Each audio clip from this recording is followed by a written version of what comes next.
നിനക്ക് ചാവണോടി? നിനക്ക് ചാവണമെങ്കിൽ ഞാൻ കൊണ്ടുവരാവടി. ചാവാൻ പോലും ഞാനിവിടെ സമ്മതിക്കില്ലടി. അഹങ്കാരി. ഇവിടെ വരാതെ ഇവിടുത്തെ വിവരങ്ങളൊന്നും അറിയാതെ ചുമ്മാ അപരാധങ്ങളൊന്നും പറയാതെ. കേട്ടോടാ.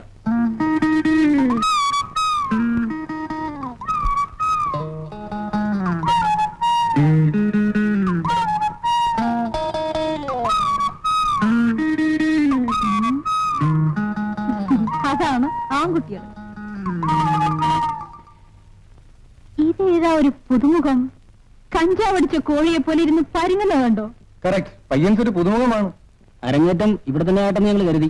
അതിനെന്താ, നമുക്ക് തങ്കമണിയെ ഏൽപ്പിച്ചു കളയാം. അതെ അതെ, തങ്കമണിയാ പറ്റിയത്.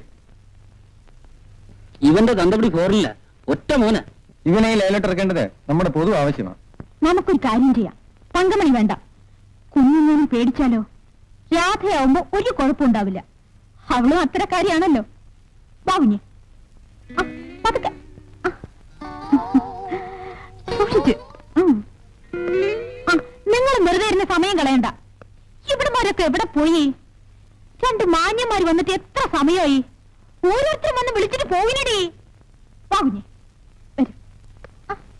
വരൂ, പേടിക്കാതെ വരൂ.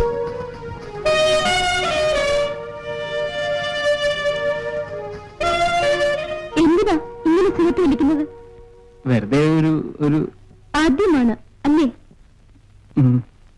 നല്ല കുടുംബത്തിൽ നല്ല അച്ഛനും അമ്മയ്ക്കും ജനിച്ച കുട്ടിയാണെന്ന് തോന്നുന്നു. ഇത്ര ചെറുപ്പത്തിലെ വേശ്യാലയത്തിൽ വന്ന് എന്തിനു ജീവിതം നശിപ്പിക്കുന്നു? അനിയ, എന്റെ സ്വന്തം സഹോദരനെ പോലെ കരുതി ഞാൻ പറയുകയാണ്. ഈ അഴുക്കുചാലിൽ വീണിട്ടുള്ളവരാരും പിന്നെ രക്ഷപ്പെട്ടിട്ടില്ല. ഇവിടെ പലരും വരുന്നു, പോകുന്നു. പ്രായഭേദമില്ല, ജാതിഭേദമില്ല. പണം കൊടുത്താൽ ഏത് പകരുന്ന രോഗമുള്ളവർക്കും ഇവിടെ പ്രവേശനമുണ്ട്. ഇവിടെ നിങ്ങൾക്ക് കാശ് കൊടുത്ത് സുഖം വാങ്ങാം, നിമിഷ നേരത്തെ സുഖം. പക്ഷേ അതോടെ നിങ്ങളുടെ പഠിപ്പും ആരോഗ്യവും ഭാവിയുമാണ് തകരുന്നത്. വലുതാകുമ്പോൾ നിങ്ങളുടെ കുടുംബജീവിതം തന്നെ താറുമാറായി പോകും. ദയവ് ചെയ്ത് ഈ നരകത്തിൽ നിന്ന് രക്ഷപ്പെടൂ. രക്ഷപ്പെടാനുള്ള അവസാനത്തെ അവസരമാണിത്. അതുകൊണ്ടാണ് ഞാൻ ഇത്രയും പറഞ്ഞത്. അപ്പോ നിങ്ങൾ എന്തിനൂടെ കഴിയുന്നു? കഴിയാൻ ആഗ്രഹിച്ചതല്ല, ചതിവിൽ വന്നുപെട്ടതാണ്. എന്നാൽ രക്ഷപ്പെടാൻ നോക്കാത്തത്? അന്ന് രക്ഷപ്പെടാൻ കഴിഞ്ഞില്ല, ഇനി രക്ഷപ്പെട്ടും ഫലമില്ല. അരുത്, ഇനി വലിക്കരുത്. ഈ ചേച്ചി പറഞ്ഞാൽ അനുസരിക്കില്ലേ? ഞാൻ പോകുന്നു. ഇനി ഇതുപോലുള്ള മറ്റൊരിടത്തേക്കും ഈ കാലുകൾ ചലിക്കരുത്. മരിച്ചു ജീവിക്കുന്ന ഒരു എളിയ സഹോദരിയുടെ അപേക്ഷയാണിത്.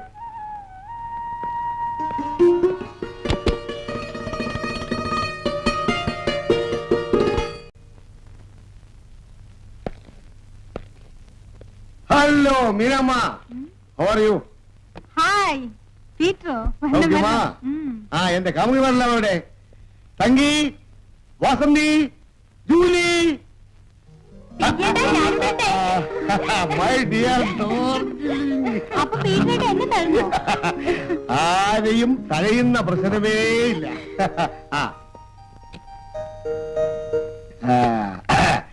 എന്നാ ഇതെല്ലാരും കൂടെ വീതിച്ചെടുത്തോ.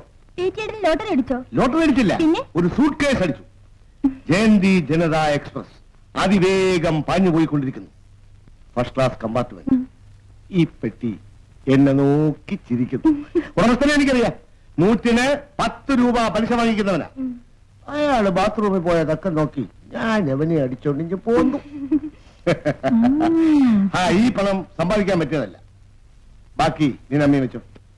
പീറ്റർ, എന്റെ ക്യാരക്ടർ ശരിക്കും മനസ്സിലാക്കിയിട്ടുള്ളത് നീ മാത്രമാണ്.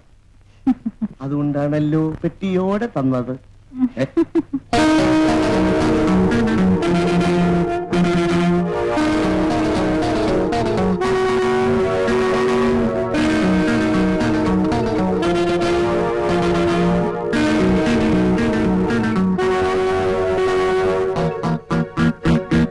രാധമ്മ, ഇവിടെ എന്നെ ചതിച്ചു പീറ്റർ.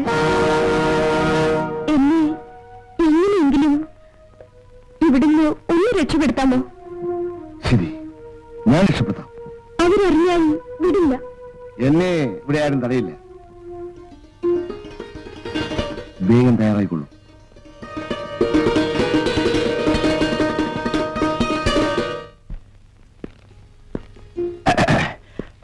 അപ്പോഴേ നീനമ്മ ആ വന്നോ? പിന്നെ ബാക്കിയെല്ലാം പറഞ്ഞതുപോലെ പോവാം. നീയാണടാ പീറ്റർ? നിന്നെ അറസ്റ്റ് ചെയ്തിരിക്കുന്നു.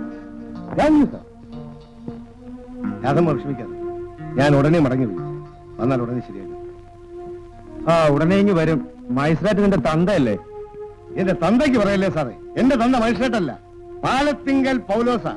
പിന്നെ ഞാനൊരല്പം പെശക. ദേഹം ഇളക്കല്ലേ സാറേ. സാർ എന്നെ അറസ്റ്റ് ചെയ്യും, കോടതി ജയിലയക്കും. അവധി കഴിഞ്ഞ് വീണ്ടും പുറത്തു വരും, വീണ്ടും ഓടിക്കും. മോഷണത്തിന് വധശിക്ഷ ഒന്നുമില്ലല്ലോ. നടക്കാം. കൊണ്ടുവന്നതെല്ലാം വീതിച്ച് തീർന്നുപോയി സാറേ. സാറിന് തരാനൊന്നുമില്ലല്ലോ. അടുത്ത പ്രാവശ്യം വരുമ്പോ 50-50. ഇതാണോ പെട്ടി? എടുക്കാം. അമ്മയ്ക്ക് വിധിച്ചിട്ടില്ല. അടുത്ത പ്രാവശ്യം കൂടുതൽ നടക്കാം. നടക്കടാ. അവന്റെ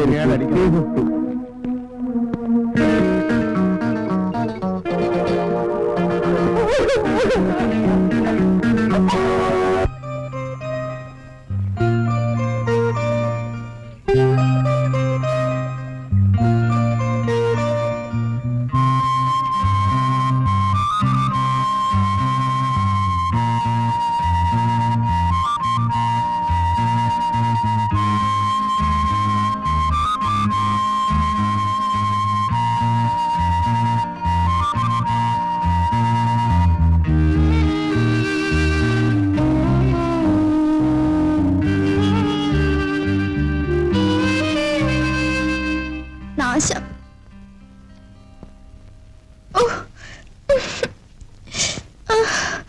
അയ്യോ,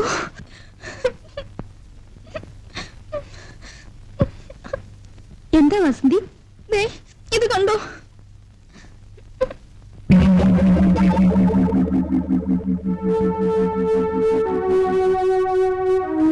ഒരുത്തൻ സിഗരറ്റ് വെച്ച് പൊള്ളിച്ചതാ. അവനൊരു രസം.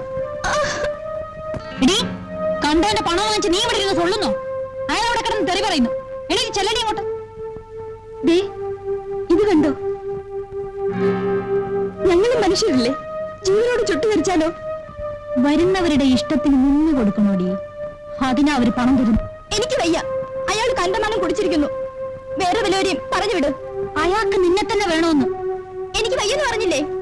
പറഞ്ഞതനുസരിക്ക്, ഇല്ലെങ്കിൽ കൊന്നു കെട്ടിക്കും. എന്നാ അതുവരെ നടക്കട്ടെ. പൊടി അങ്ങോട്ട് പോവാനാ പറഞ്ഞത്. നീ പോവില്ലോ.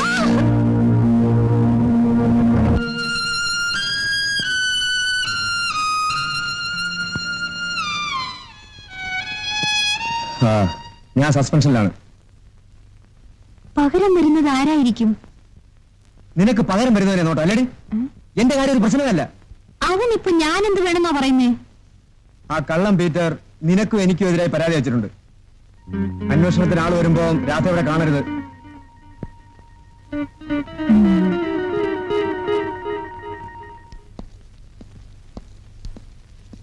മീനാമെന്നല്ലേ പേര്? അതെ, മനസ്സിലായില്ലല്ലോ. പോലീസ്? വെറും പോലീസ് അല്ല, വിജിലൻസ്. ഇവിടെ രാധ എന്നൊരു പെൺകുട്ടിയെ അന്യായ തടങ്കലിൽ വെച്ചിട്ടുണ്ടോ? സാറേ, തടങ്കലിലൊന്നും അല്ല, അവളുടെ സമ്മതത്തോടു കൂടിയാണ് ഇവിടെ വെച്ചിരിക്കുന്നത്. വിളിക്കാവളെ. രാധേ, മോളെ രാധേ.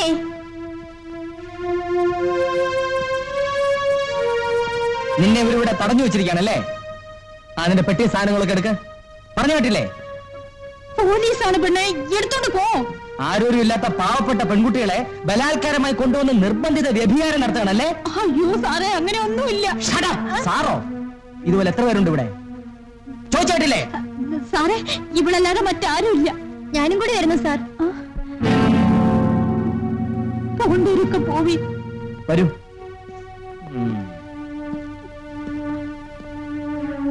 അവളെ കുറിച്ചുള്ള വിവരങ്ങളൊന്നും അറിയാഞ്ഞാണ് എല്ലാം വലിച്ചെറിഞ്ഞ് ഞാൻ ഓടിയെത്തിയത്. സോമനോടെ മറന്നേക്ക്. നിനക്ക് നല്ല ഒരു ഉദ്യോഗമുണ്ട്, ആവശ്യം പോലെ പണമുണ്ട്. വേറെ ഒരു വിവാഹം കഴിച്ച് സുഖമായിട്ട് ജീവിക്കാൻ നോക്ക്. ഞാൻ അവളെ തിരക്കി. ഒടുവിൽ ഇവിടെ ഉണ്ടെന്ന് ആരോ പറഞ്ഞു.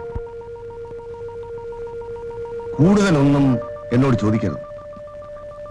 സോമൻ രാധയെ കാണാതിരിക്കുന്നതാണ് നല്ലത്. ഒന്നും ആ കുട്ടിയുടെ തെറ്റല്ല. പക്ഷേ ഇന്ന് രാധ രാധ അവൾ ഇന്നൊരു വേശ്യയാണ്. എന്ത് പറയടാ? ഇല്ല, അവൾ ഒരിക്കലും അങ്ങനെ ആവില്ല. ഞാൻ അവളെ കണ്ടു. ഒരു വേശ്യാലയത്തിൽ രക്ഷപ്പെടുത്താൻ നോക്കി, നടന്നില്ല. എന്തായാലും എനിക്കവളെ കാണണം, എനിക്കവളെ കാണണം.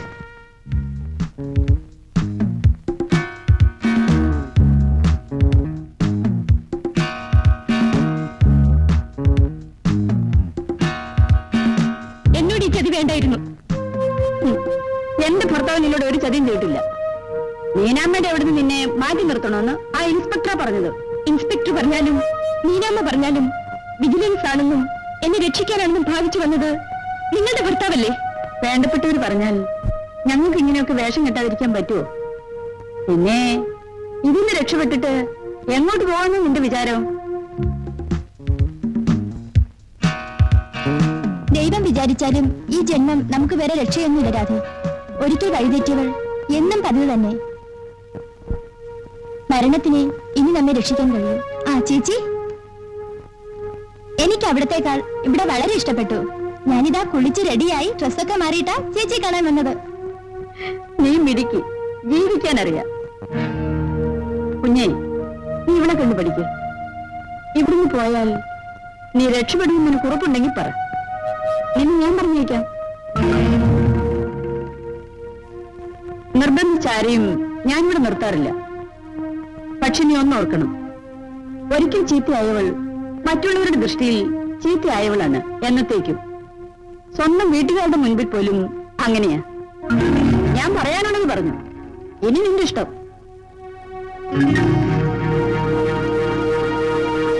എന്റെ പൊന്നു പീറ്ററെ, ഞാൻ പറയുന്ന വിശ്വസിക്കുക. അവളിവിടെ ഇല്ല. എന്റെ ഈശോയെ, ഓരോ പ്രാവശ്യം ജയിലിൽ നിന്ന് വരുമ്പോഴും ഓരോരുത്തരെ കാണാനില്ലല്ലോ. എന്റെ പൊന്നു മീനാമ്മേ, ഞാനിപ്പോ 10 പണം പിടിക്കാനുള്ള ഒരു കോളും കൊണ്ടാ വന്നിരിക്കുന്നത്. അവളുടെ ഒരു പഴയ കാമുകം വന്നിട്ടുണ്ട്. അതിനിപ്പോ ഞാനെന്തോ വേണം? അവളവിടെ പാട്ടിന് പോയില്ലേ? ഞാൻ എന്തോ ചെയ്യും? പീറ്ററെ, പീറ്ററിനോട് ഞാൻ എന്തെങ്കിലും കള്ളം പറഞ്ഞിട്ടുണ്ടോ? എന്നോട് കള്ളം പറയും. കടയിൽ തിരക്കാണ് വെച്ചാ അവളിപ്പോ എത്തും. സാറിനെ പോലെ നല്ലൊരു മനുഷ്യന് ഇങ്ങനൊരു ഗതി വന്നല്ലോ. അപ്പൊ ഇനി ജോലി തിരിച്ചിട്ടില്ലേ സാർ? ഇല്ല, കേസിന് വേണ്ടി എല്ലാം തൊലച്ച് മാത്രം മിച്ചം. ജോലി ഉണ്ടായിരുന്നപ്പോ സാർ എത്ര പേരെ സഹായിച്ചിട്ടുള്ള ആളാ. ഞാൻ മദ്രാശിക്ക് പോയത് തന്നെ സാറിന്റെ പണം കൊണ്ടല്ലേ. സാറിന്റെ കഥകൾ കേട്ടപ്പോ എനിക്ക് വല്ലാത്ത ദുഃഖം തോന്നുന്നു.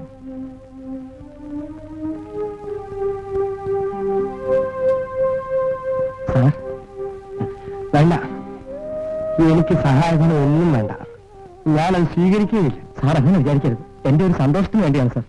വേണ്ട, ഞാൻ വിളിപ്പിച്ച കാര്യം പറയാം.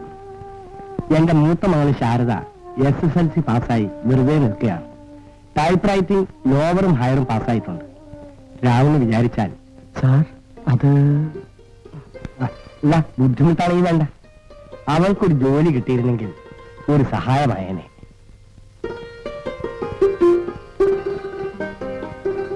കാപ്പി.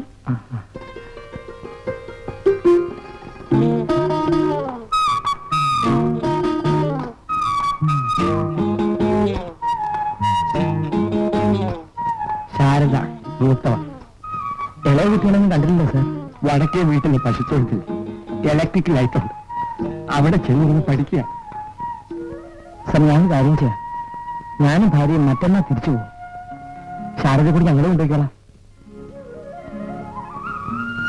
ദൈവം നിന്നെ അനുഗ്രഹിക്കട്ടെ. അവൾക്കൊരു ജോലി കിട്ടിയാൽ ഈ വീട്ടിൽ ഒരു നേരത്തെ പട്ടിണിയെങ്കിലും മാറും.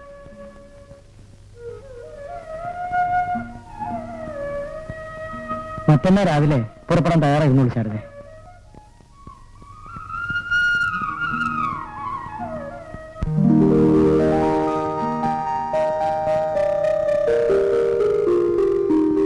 ചേച്ചി മാറിക്കോ മാറിക്കോ. ചേച്ചി നാട്ടിൽ പോയിട്ട് ഞങ്ങൾക്ക് എന്താ കൊണ്ടുവന്നത്? നിനക്കൊക്കെ പറ്റിയ ഓരോ ഭർത്താക്കന്മാരെ കൊണ്ടുവന്നു. അതിന് ഞങ്ങൾക്കിവിടെ പഞ്ഞമില്ലല്ലോ. എടേ നിന്റെ ഡിസ്മിസലിന് സമയമായി. നിക്കറിന് 5 രൂപ കട്ട്. ഏതാ ചേച്ചി കുട്ടി? നാട്ടിലുള്ളതാ, ശാരദ. ചേട്ടന് വേണ്ടപ്പെട്ട പെണ്ണാണ്. ആ ബെറ്റി, ശാരദ നിന്റെ കൂടെ താമസിക്കും. വിളിച്ചോണ്ട് പോ. വരൂ ശാരദ. പുതിയ ഇറക്കുമതിയാണല്ലോ. ABCD യോട്ട് പഠിപ്പിക്കേണ്ടി വരുമെന്നാ തോന്നണേ. എന്തായാലും വന്ന പാടെ വല്ലതൊക്കെ പറഞ്ഞ് പേടിപ്പിക്കാതെ അവരോരോ മുറി പോ. എന്നെ എന്റെ വീട്ടിലേക്ക് അയച്ചാ മതി. ശരി പൊയ്ക്കോളൂ. ശരി പൊയ്ക്കോളൂ എന്ന് പറഞ്ഞാ മതിയോ? ഇവിടെയൊക്കെ പോയി നാട്ടിൽ പാട്ടാക്കിയാലേ നമ്മുടെ മാനമാ പോകുന്നത്. നിന്റെ വീട്ടിലെ ദാരിദ്ര്യം കണ്ടിട്ടാ ഞങ്ങളെ മണ്ടത്തരം കാണിച്ചത്. നീ കുറച്ചുകൂടെ ബുദ്ധിമുട്ടിയായിരിക്കും ഞാൻ വിചാരിച്ചു. മാനം വിറ്റ് ജീവിക്കുന്നതാണോ ബുദ്ധി? അതെ, മാനമല്ല, വേണ്ടി വന്നാൽ എന്തും വിൽക്കണം. പക്ഷെ അത് നല്ല വിലയ്ക്ക് വിൽക്കുന്നതിലാണ് സാമർഥ്യം. നിലയുമുള്ള പല മാന്യന്മാരുടെ ഭാര്യമാരും ഇവിടെ വന്നു പോകുന്നത് എനിക്കറിയാവോ? ഭാര്യമാരെ ഉപയോഗിച്ച് സ്ഥലമാറ്റം, പ്രമോഷൻ ഇതൊക്കെ നേടിയെടുത്ത വലിയ അങ്ങട്ടമാരെ ഞാൻ നിന്നെ കാണിച്ചു തരാം.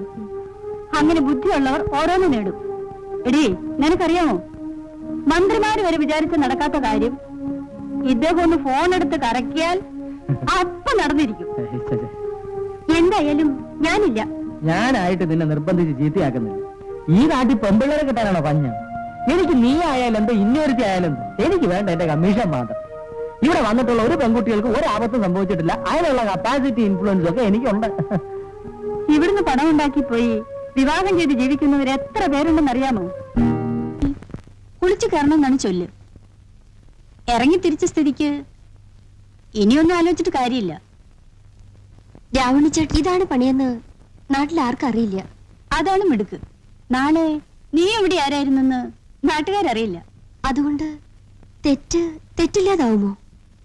പണ്ട് ഞാനും നിന്നെപ്പോലെ ഇതൊക്കെ ആലോചിച്ചവളാണ്. ഒരു വേശ്യയുടെ ജീവിതം ഒരിക്കലും ആനന്ദകരമായ ഒന്നല്ല. മറ്റുള്ളവരുടെ വെറുപ്പും പുച്ഛവും സാരമില്ല.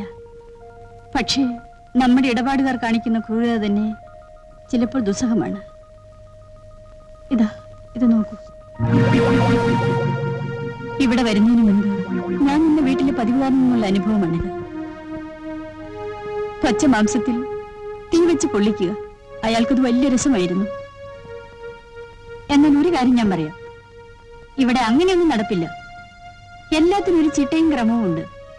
മര്യാദ കെട്ട ഇടപാടുകാരുടെ അടുത്തേക്ക് രാമണിച്ചേട്ടനും ഭാര്യയും നമ്മളെ അയക്കില്ല. അവർക്കത് വലിയ നിർബന്ധമാണ്. ഇവിടെ വരാറുള്ളവർ വലിയ ആൾക്കാരും ഉന്നത സ്ഥാനങ്ങളിൽ ഇരിക്കുന്നവരുമാണ്.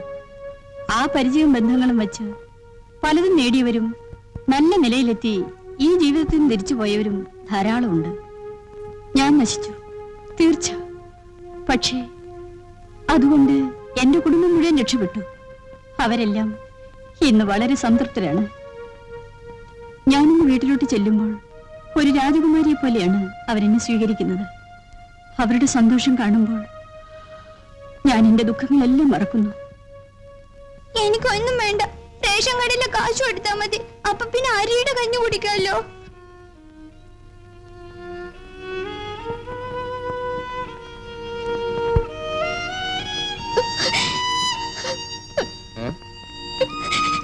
നീ എന്തിനാ കരയുന്നേ?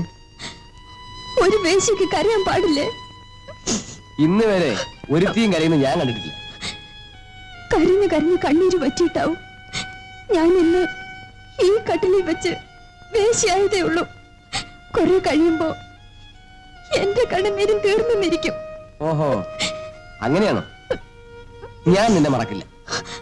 അങ്ങ് മറന്നാലും എനിക്കൊരിക്കലും അങ്ങേ മറക്കാൻ പറ്റില്ല. ഹരിശ്രീ വരപ്പിച്ച് ആശാനെ മറക്കില്ലെന്ന് കേട്ടിട്ടുണ്ട്. ആട്ടെ, നീ എങ്ങനെ ഇവിടെ എത്തി? ദയവായി അതൊന്നും ചോദിക്കരുത്. എന്റെ കഴിഞ്ഞ കാലം കുറച്ചു മുമ്പ് ഞാൻ കത്തിച്ചു കളഞ്ഞതാണ്. അയ്യോ വേണ്ട സാർ. ഞാൻ നിന്റെ സുഖത്തിന് വേണ്ടിയല്ല, എന്റെ സുഖത്തിന് വേണ്ടി ഇവിടെ വന്ന് കാശ് തരുന്നത്. കുടിക്കേ.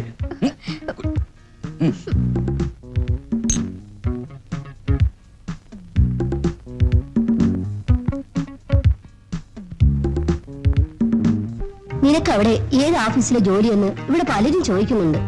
വടക്കേതിലെ രമയ്ക്കും നിന്റെ കൂടെ ചേർന്നാ കൊള്ളാവുന്നുണ്ട്.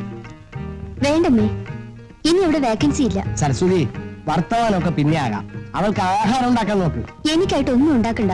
നിങ്ങളോടൊപ്പം ഞാനും കഴിച്ചോളാം. പറ്റില്ല. ഇന്ന് ഈ വീടിന്റെ ഭാഗ്യദേവത നീയാണ് മോളെ. മഹാലക്ഷ്മി വീട്ടിൽ വന്നാൽ അതുപോലെ സൽക്കരിക്കണ്ടേ? ആ വാ മോളെ.